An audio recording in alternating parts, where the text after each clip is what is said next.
पिछले लेक्चर में हमने डिस्कस किया था कि अलग अलग पीएच पर अमीनो एसिड का चार्ज हम कैसे डिसाइड करते हैं। ठीक है, तो उसी को हम कंटिन्यू करते हैं।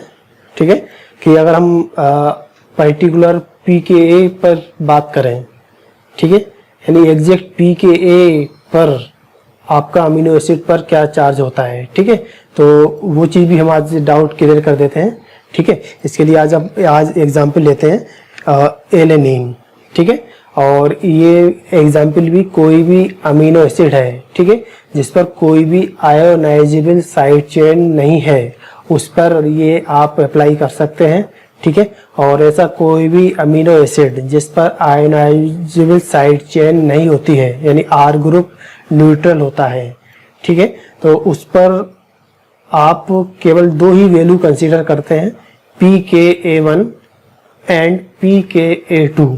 ठीक है, तो यहाँ पर आज हम एग्जाम्पल लेते हैं एलेनिन। ठीक है, ग्लाइसिन के बाद alanine second simplest amino acid है। यहाँ पर जो एल्काइल ग्रुप अटैच होता है, यानी जो R ग्रुप है वो आपका मिथाइल ग्रुप है। ठीक है, तो इसका ये एग्जाम्पल हम लेते हैं CH3 CH NH3 plus COOH। ठीक है, यानी जैसा कि लास्ट लेक्चर में हमने आपको डिस्कस किया था कि कभी भी हम अमीनो एसिड लिखेंगे सबसे पहले प्रोटोनेटेड स्टेज में लिखेंगे। ठीक है, तो ये प्रोटोनेटेड स्टेज में अमीनो एसिड हमने लिखा है, इसका नाम है एलेनिन। ठीक है, और एलेनिन का pKa1 वैल्यू हम चेक कर लेते हैं।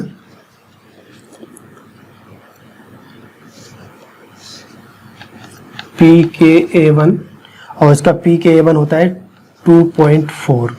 ठीक है, यानी अगर हम बात करें pKa1, ठीक है, तो एग्जैक्ट pKa1 पर आपका COOH ग्रुप आयोनाइज होगा।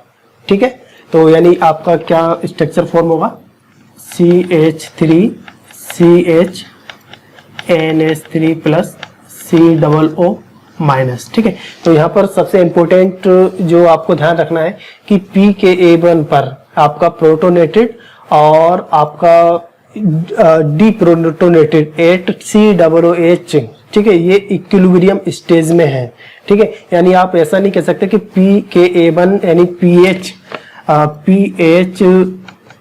2.4 पर, ठीक है, आपका ये सारे टोटल प्रोटॉन, ठीक है, ये रिलीज नहीं करेगा। ठीक है, यानी ये क्योंकि यहाँ इक्विलिब्रियम है।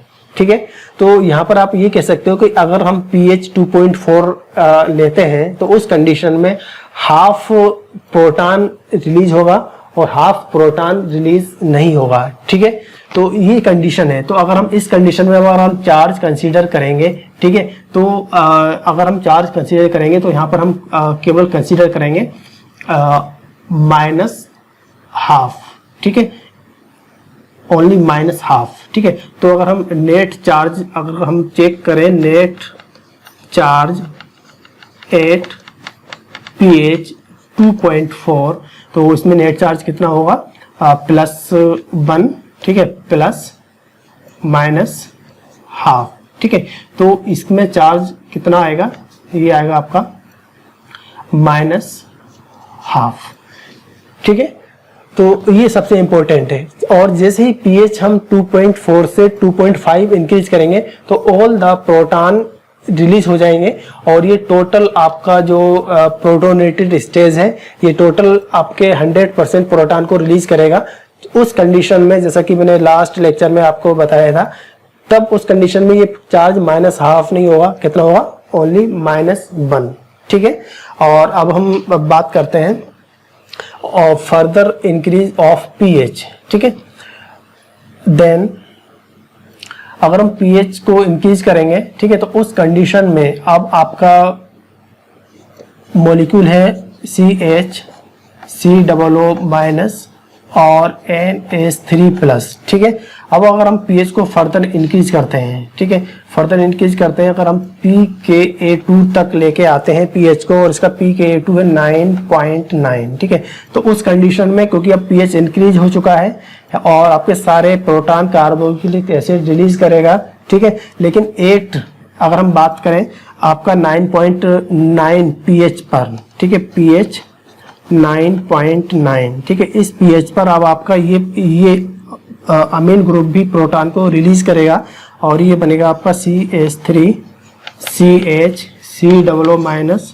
और NH2, ठीक है।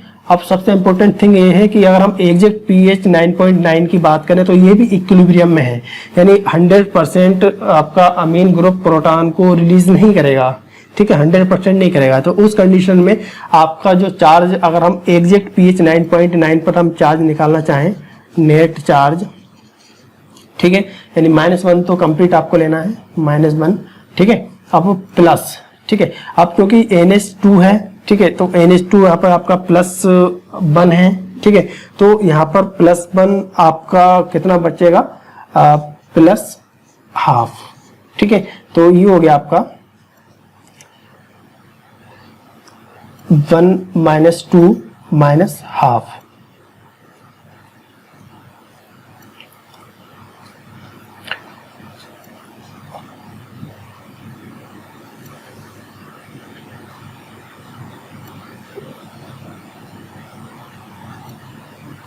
इसको निकाल देते -1,